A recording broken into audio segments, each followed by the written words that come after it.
Before getting into today's episode, I just wanted to let you know that I would love to add value to you, your organization, and those you serve through speaking, training, professional development, or coaching. I've been fortunate to work with those in higher education, pre-K-12, and more recently, the corporate space. To learn more, visit my website at cjleadership.com or send me an email at chris@cjleadership.com. I can't wait to hear from you, and now on to our episode.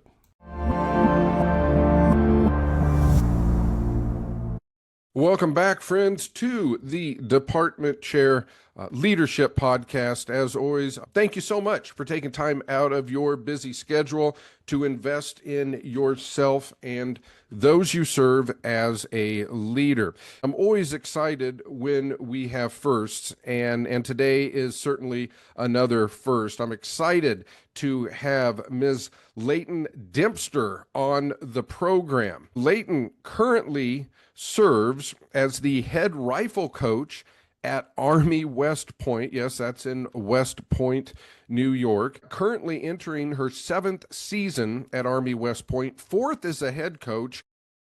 And then, oh, by the way, she was a 2019 Assistant Coach of the Year, 2024 Conference Head Coach of the Year, former NCAA athlete at the University of Memphis, and while she was there, a 3-time All-American.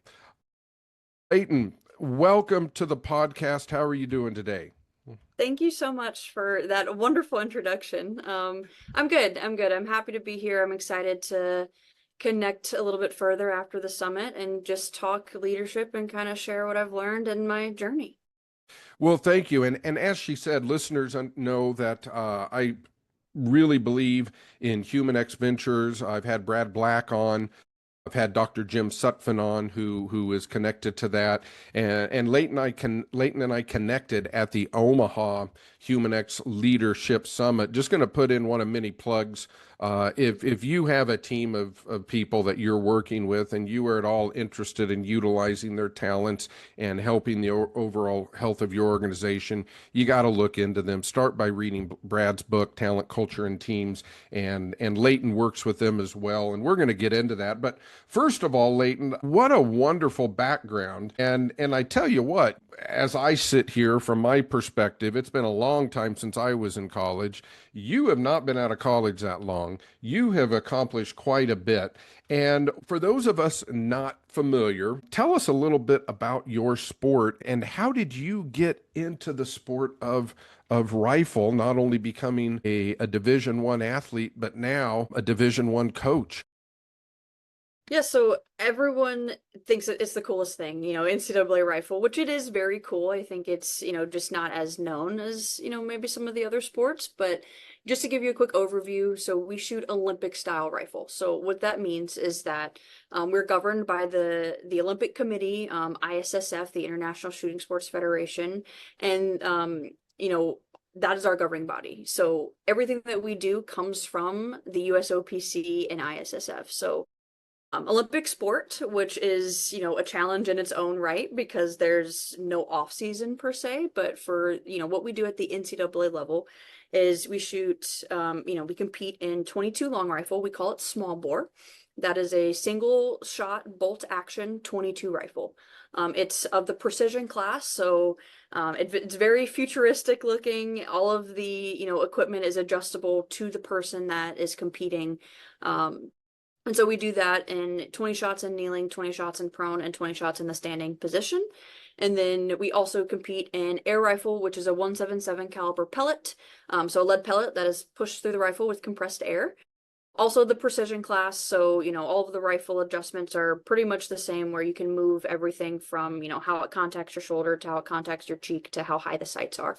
And then you also have the clothing and the equipment that go along with it. So if you look up Olympic rifle shooting, you'll see all of these athletes in these rigid positions with these canvas, futuristic looking suits on. And that's one, to prevent injury, and two, to, increase stability and accuracy. So makes it easier to shoot better, but it pulls all of the talent closer to the top. So it's more competitive that way. To answer kind of how I started shooting was, I feel like everything in my life, I've been very lucky and I've been very fortunate to been able to take the opportunities as they've, arisen. So, um, I was, growing up in a very small town, southern Louisiana. Grew up hunting, fishing, being an outdoors, um, savvy person. I love that. I love nature. I love outdoors. And so I was in 4-H. I don't know if you know what 4-H is, but it is a club for, um, I think in Louisiana, at least there's 4-HU, but from fourth grade to 12th grade, and they have everything. Everyone thinks 4-H is for livestock shows. They have everything.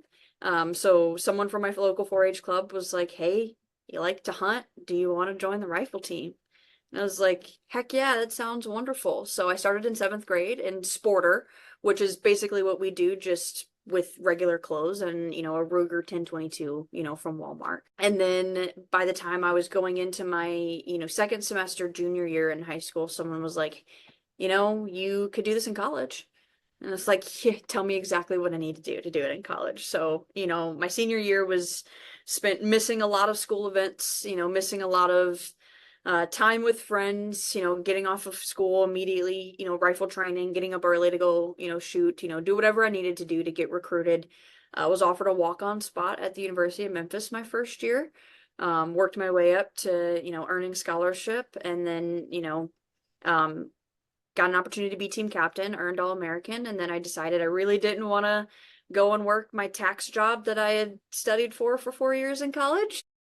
About 2 weeks after I graduated from Memphis in 2019, I got hired on at Army West Point and started coaching here as the assistant coach. Coach Webb Bright was, the former head coach and phenomenal leader, phenomenal mentor in terms of understanding the military aspect of what we do and the why behind West Point, and, why it's so important for the staff to buy into that as well. And then had the opportunity to step into the head coaching role when he left the academy. And so it's been nothing short of a whirlwind, but just feeling very, grateful and lucky to be placed in the places, that I was, to get the opportunities that arose, and to have the support system of my family and my peers to, capitalize on those opportunities. That's a great, yeah. I also grew up in a rural part of the Midwest and understand what 4-H is all about. Uh, what a great story. I think what's really unique, and you touched on it, and that's where I want to go next, is, you said the former coach, and you aligned with the why of Army West Yeah. Point. And we talked a little bit about this when we met in Omaha. First of all, listeners, I'm just going to tell you, Leighton is the epitome of talent, epitome of building culture, teams. So why don't you just talk to me a little bit about that? Because obviously, someone with your resume, I think you would have options to coach a lot of places. And I guess to ask the word why in a couple ways, why Army, and what is the why of Army West Point? Yeah, I mean, I'll answer the first one pretty immediately because it's easy for me. Why I coach here, is different now than it was when I first started coaching here. I got the job here and I took it because I didn't want to leave rifle. I was hesitant to leave the sport that gave me so much joy and so much confidence in myself as a person, not just as an athlete. And so the opportunity arose, I took it. Why I stay here is because of the bigger mission. It means more here, everything from, building cohesive teams and being a good teammate, that our superintendent, puts as a priority, to just having those very small daily conversations with cadets that help them overcome adversity and, be brave and do hard things and gain confidence, knowing that what I'm doing hopefully will create, a better performance on the firing line. But it's the idea of that firing line performance, that athletic performance, being a byproduct of what we're doing at the academy, is developing leaders of character that are going to be committed to the Army values. And, Coach Wright did a phenomenal job at bringing me in year one and saying, yes, we're going to coach, but we're going to do all of these things that the academy has to offer. So that way you understand the level of commitment that is expected from people that live and work here. And so that was probably the best thing he could have done for me. Is, he was a retired lieutenant colonel, so he lived the career that the cadets are, trying to do. So he did everything in his power to help me understand just why the hard days are supposed to be hard, embracing the suck and, looking through the lens of doing hard things with others is what builds that adversity. That's what builds those, unbreakable bonds of friendship. And that is something that I don't know any civilian college could create. And I have not seen any other institution be able to do that. Now, obviously, I'm 27, about to be 28. So it's not like I've seen a whole lot of companies or institutions or organizations, but man, once I got to experience just the growth from a coaching perspective to the athletes and a mentorship and development perspective, I decided pretty early on I will not coach anywhere other than Army West Point. I'll tell anyone who will, hear that. I've told our athletic director that, our old one and our new one, and I've told pretty much anyone that'll listen, and it's because I believe in what the academy is doing and the small role that I get to play in their development. Well, obviously, you say it's a small role, but I'll just say thank you and those you serve. You are all serving those of us on the civilian side. And I love what you said is hard days are supposed to be hard. Embrace the suck, right? I mean, I don't know any other way to say that, but I really appreciate that. So how does that work? Because look, I know that your cadets are top tier. They don't just let anybody go to Army West Point. What have you learned about leadership, and how has your leadership, because listen, it's coaching, it's teaching, but it's all leadership. Yeah. What have you learned, and to what extent have you become better? Because you are at not only in the country, but I don't know if there's a top five places in the country you can go to really be around discipline and leadership. It's West here. Point's up there. What have Yeah. you learned? I've that's a loaded question because I've learned so much. I think one of the most important things that I've learned is just the humility to look inward and determine like what strengths are mine are actually going to help and what weaknesses of mine do I need to start to develop so that I can be the best mentor and coach and just administrator, for these cadets and whatever, goals that they have. Because I look at the holistic view of, the athletes, not just how can we perform on the range, like what can we do better time management? How can we regulate emotion better? How can we have better thought recognition? We talk a lot about the mental side of it, but the thing that West Point has really taught me is that regardless if you're coming in as a 4.0 student or you're coming in as like, hey, you were the last person that got an appointment to the academy, everyone is on the same playing field with it's hard and the support matches the difficulty, and so not just for the cadets. It's hard to be here and live the values of the academy and the Army every single day. It's hard to be here and live to the standards that the cadets are going to hold you to because they're held to a very high standard and they expect everyone else to not only hold them to that standard, but to be held to the same high standard. So I've really had to, work on my professionalism. I'm a young coach, I have young athletes, understanding how to be my age without being their friend is something that was really difficult for me, but was really easy at the academy because they set the tone, they set the standards, they set the expectations. And even if there's, something funny I wanted to share with them that maybe isn't a coach thing, it's a friend thing. It's really easy to just understand that line of, they respect me as a mentor and as a coach. I'm going to honor their respect by not having a conversation with them that they don't get value out of, And so I think just that humility to look inward and to determine what do I need to do to be the best for them, not, to get coach of the year or to get these awards or get this recognition. It's whatever they can achieve is the recognition that I want. And that's kind of the culture of the academy. It's pouring everything you have into these athletes and these cadets and, giving them the respect of having those tough conversations and, holding them accountable and holding yourself accountable. And so I think that's something that the academy demands and that HumanX definitely helped me understand and kind of start to develop internally.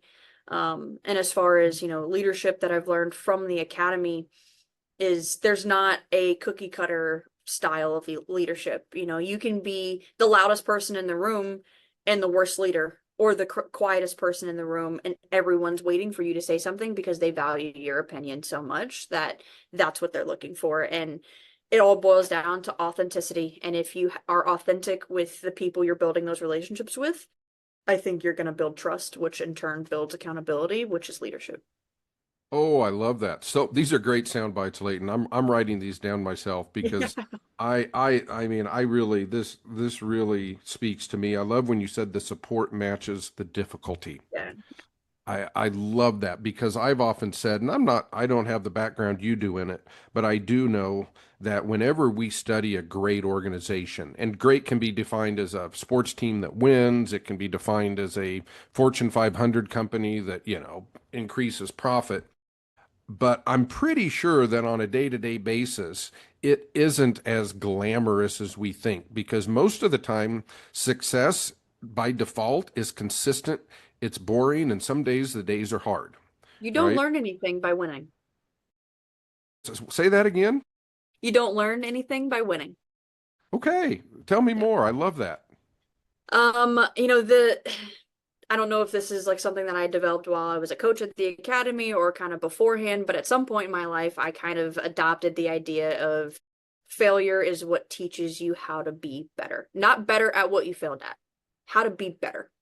You know, I firmly believe success can only be achieved when two things happen. One, you have a clear goal that you're working towards, and two, the result of that work is that success, whether that's something that you achieved or not. You know, it's achievement by doing something, not just by happenstance. And so, you know, I say that you don't get better on the wins because the hard days are when you develop the talents, the technique, the mental fortitude, the skills, whatever you want to call it. You know, I talk about tools in your toolbox a lot. You know, losing and hard days are when you learn how to use those tools.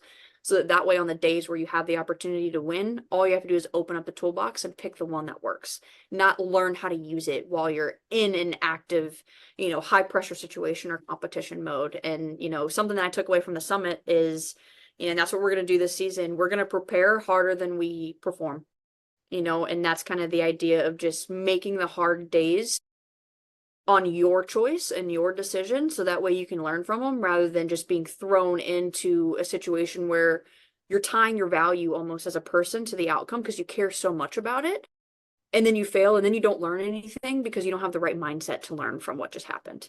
And so that's, I guess, kind of how I feel about like learning through failure and through those hard days. And I don't know where I developed that. I think it's just from my own personal experience and then Uh-huh. taking things from the academy and from Human X and from, you know, John Bacon on Let Them Lead. And, you know, just that's the philosophy that I've come up with. Oh my gosh, I love prepare harder than we perform. I think people need to understand that is until we get to retire. I always say it's called work for a reason. They pay us for a reason. And I don't know about you, but in my role as a formalized leader, I have to remind myself that I earn my money on the hard days. I would do Yes. it for free on the fun days. I get to do a lot of fun things. And you talk about your core values. And obviously, you are at a place where I'm sure it's pretty clear what the core values are, what the expectations are. And, I always say true core values are daily habits. And you say Yes. one of them is authenticity. So talk to me about that. How do you as a leader instill and model that core value of authenticity? Yeah, I mean, I think to me and to the team, authenticity means, you know, it can mean a lot of different things. The way that we've decided to define it is accountability and trust.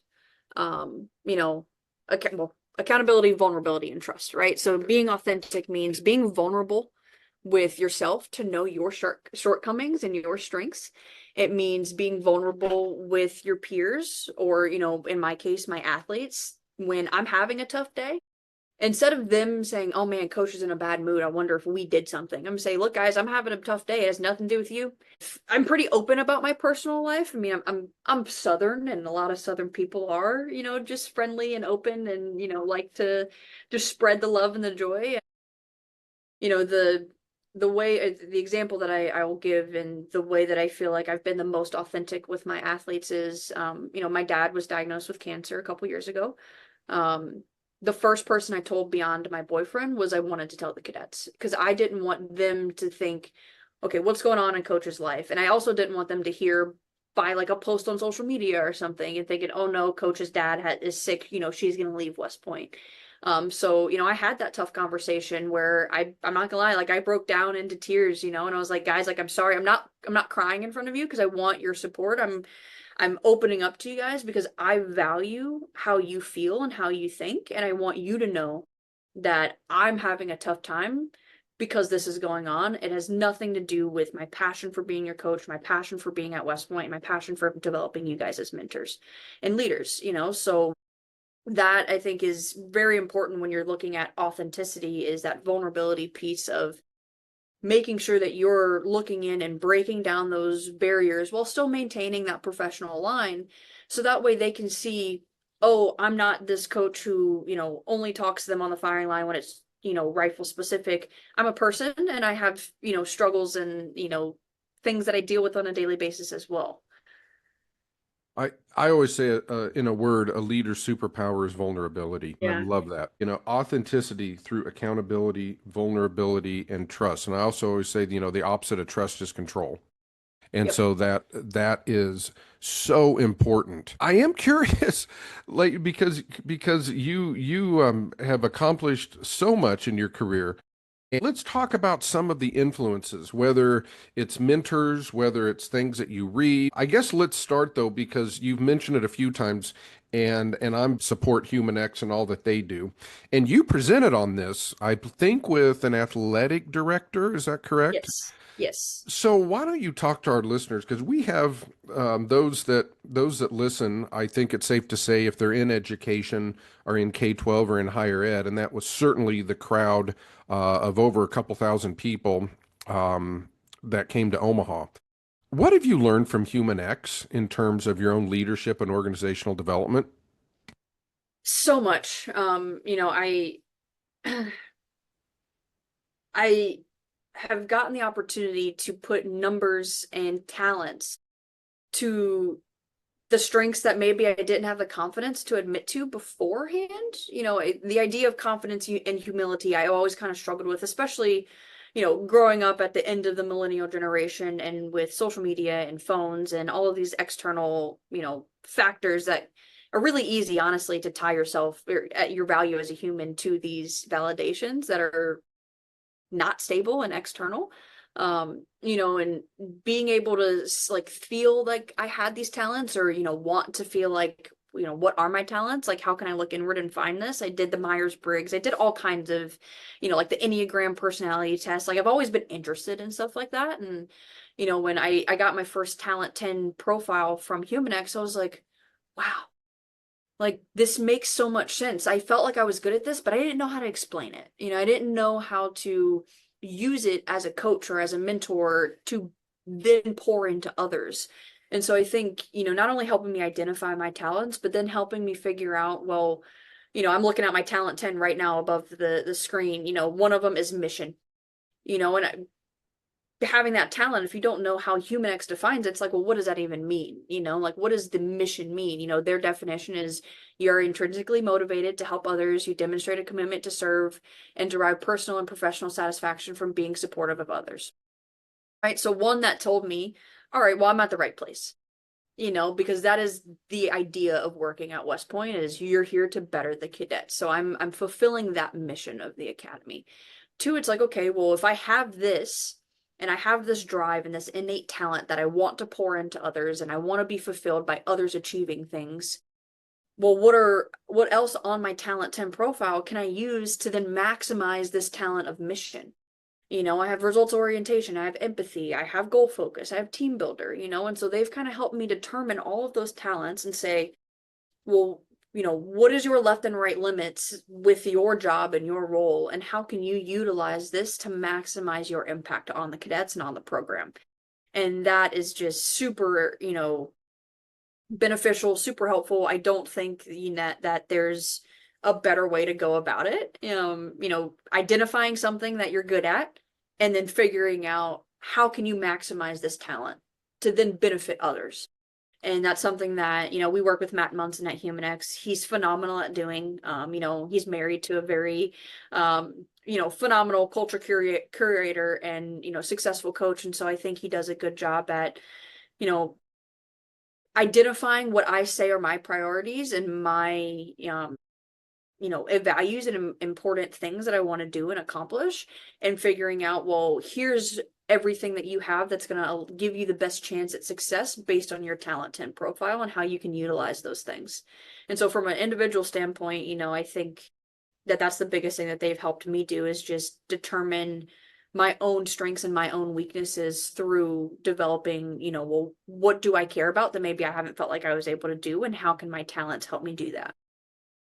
And I would also sing those praises if anyone gets a chance to do that leadership assessment. I took it, and it is a great experience. And I don't know about you, Leighton, but to some extent, it gave me permission, because I recall they're like, I'll bet you have always felt like sometimes you're the only one in the room that thinks this way.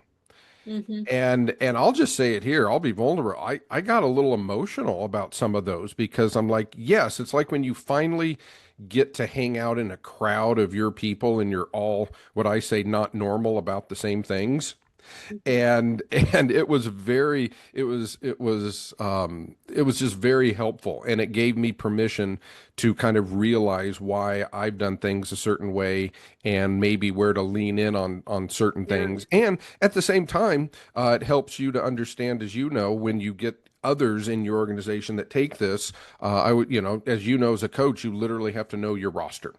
And I Yeah. think that's great with HumanX. What are some things that you are currently working on to improve yourself as a leader? So something I think I've been answering this question the same way for the last Uh-huh. 10 years. Something that never goes out of my like to-do list, in terms of like what I want to work on as an individual is patience. Patience with myself. I'm about to be 28. I'm a very young head coach. Patience with myself to understand that I'm not going to have the answers to everything, and I'm not going to, you know, be able to just look at, these coaches who have been coaching for 25 plus years and be like, well, man, why can't I deliver a speech like that? Like patience with myself, patience with my athletes if they're not understanding something that I'm trying to convey to them, and that patience and that humility to say, okay, well, maybe let's try explaining it a different way. Patience with results. I want to win. Winning matters. Having the ability to recognize when I'm acting out of emotions because I'm not being patient enough with the work that we're putting in. So that's something that I've been trying to work on since I graduated high school. So, that's my easy answer to that question. Something that I'm really working on this year, going into, my seventh, well, my seventh season at Army. And just the idea of gratitude and pride. And that's something that I picked up from the summit actually, is just being grateful that I get the opportunity to do this on those hard days when, maybe it does feel like a job rather than a passion, which I'm thankful that that doesn't happen all that often. But reminding myself to be grateful for the opportunity I've been given, to be grateful that the cadets pour into me just as much as I pour into them, because they're phenomenal, leaders and human beings. Having pride in the fact that I get to wear West Point across my chest. I get to represent the United States Military Academy. I get to be a face of the athletic department when we travel. Grateful that, my cadets are all coming in every day and they're giving me 100% of what they have to give. It might only be 60% of their best, but it's 100% of that 60, and that's a culture that the academy, kind of demands. And, just really embracing all of the things that maybe frustrated me in my early coaching career, and trying to figure out, well, how can I be grateful for this and let this make me better and let this make my team better? There's not many other rifle teams that are having to get up at 5 o'clock in the morning to do accountability and formation before they go to team workouts. There's not many student athletes in the country that get a grade from their peers that will affect their GPA based on how they interact in their military companies. Being grateful for the challenges that make us unique and how we can utilize those to make us better. people, better athletes, better leaders. I think maybe it was your session. Is this, hey, give me 110% all the time. No, I love the reminder. We rarely, it's like checking our phone after lunch. It's not going to be 100% battery, but you know what? We're going to use, if it's 60%, we're going to still use it. Yep. And I love, and that's something that I took away too. And I hope our listeners, we can't give 100% all the time. We can't give 110%. But what we can do is whatever we show up with that day, that's what Mhm. we can give. And so I guess as we close out, Leighton, what's a common, I guess, assumption or something that people assume of your cadets and your athletes by virtue of being at West Point that oftentimes is untrue? Yeah, I mean, I think that there are a lot of assumptions about the academies. I think there are very high expectations put on these 18 to 22-year-olds, and that's what we have to remember is that they are 18 to 22. And I'm not that far removed from, that age group, but it feels like I am because that's such a moldable and vulnerable stage. You're away from your friends and family for the first time. You're an adult. Like as cadets, they are active duty in the Army. They're no longer dependents. They have their own health insurance. They have their own bank accounts. Like they are in the Army, right? And so something that I think, maybe people assume is that if you go to West Point, and even I say this, I'm like, you're with 4,400 valedictorians. Like everyone's great here. That doesn't mean that they still won't struggle. And that's something that I think on the outside looking in, they assume, oh, well, you're at West Point, you're going to get good grades. You're at West Point, you got in, so you're going to be able to handle everything there. Well, West Point's designed to make you fail. And that's for a reason, but sometimes the external assumptions or the external pressure from friends or family or peers who just, know the rich history of the academy put on the cadets adds a lot of pressure. And something I'm really seeing with this new generation of students that are coming in is just the lack of belief in their ability to do hard things, and then the anxiety that develops around that when there's these external pressures of like, oh, you got into West Point, you should be doing this, when in reality it's like, okay, great, you got into West Point, you're a member of 4,400 elite students, now we're going to make you even better. And so everyone thinks the hardest thing is to get in. The hardest thing is to get in and then to continue developing yourself around other people who are also pushing themselves and others to be the best. It is a pressure chamber for development. And especially if you're someone who maybe has always been the smartest person in the classroom or has always been the fastest person on track, you come here and then you're not anymore. So now you have to learn to deal with, well, now I am being challenged. And that's not something that's talked about enough, I think, is the challenge of knowing that now you're not the best of the best, and how can you still have confidence in your ability to do that when maybe you aren't ranked first, or maybe you didn't get a good grade from your peers and company, or maybe you are struggling with the schedule and the time commitment and just the work-life balance, and that's something that I don't think any 18-year-old has a good work-life balance. But that's something that they're demanded to learn very quickly at the academy. And I just think that there's not a lot of that outside people understand until you really get to like see the cadets and interact with them on a daily basis and say, okay, like they're kids at the end of the day, but they're kids that have committed to doing very hard things. And now it's our opportunity and our responsibility to make sure that they have all of the resources available to them so that way they do have the best chance at success. Well, and I'm glad you shared that. I think at the conference, Sue Inquist, who was a great speaker, she mentioned that she's worked with elite athletes, Olympic athletes, pro athletes, and she even alluded, don't make the assumption that just because they are elite at one thing, that they don't also struggle with doubt, struggle with anxiety, think they're not good enough. I'm so thankful that you shared that, Leighton. This has been wonderful. I have learned so much from just listening to your wisdom, listening to your philosophy on leadership. Um, I would run through the proverbial wall for you if you were my coach. Certainly need to have you back on because I'm Yeah. curious as the season goes. Now I do want to say did a little bit of homework and I'll be a little torn in October. It looks like you're going to be competing against the Cornhuskers. We will, yeah. They come down here to compete against us. My former assistant coach is actually the new head coach there. So he's going into his second Okay. season. So yeah, we know each other Okay. pretty well. I certainly root for the football team during October. Um, but I can certainly be a fan of you and your cadets when you're competing against the Cornhuskers Well, thank you. in rifle. I hope that goes well. So as we close, Leighton, any final thoughts or comments that you'd like to leave those listening who are interested in leadership and just trying to get better every day, serving others? Yeah, I mean, I think the best thing that anyone can do is invest in themselves, and that was something that Brad at Human X Summit said too, is just take the opportunity to invest in yourself. So that way the, dividends that you're getting is maximizing your investment and your impact on others. I think I know for a fact Human X is a phenomenal opportunity to invest in yourself and in your team.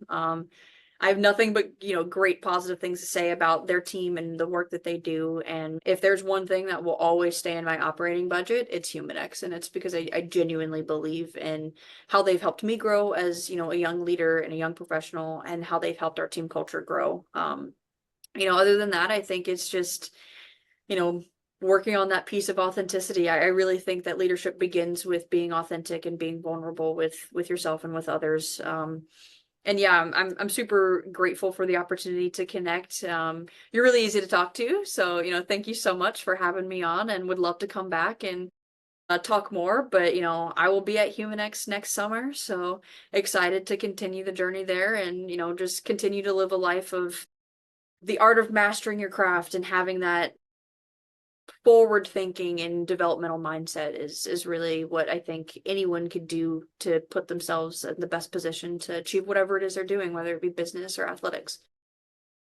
Perfectly said. Coach Leighton Dempster, head rifle coach at Army West Point. So many golden nuggets of leadership wisdom here. So I know that if you're at this point, you stopped it, you took notes, you got your phone out, you did all those things, and I know this is going to add value to you and those you serve. So again, Coach Dempster, thank you so much for joining us. Thank you for your service to your cadets and also the service to our country, because I know everyone at West Point, you're all on the same team and you're all mission centered, and I really do appreciate that. And thank you to the listeners. Always appreciate your time and hope this added value, and we will see you next time.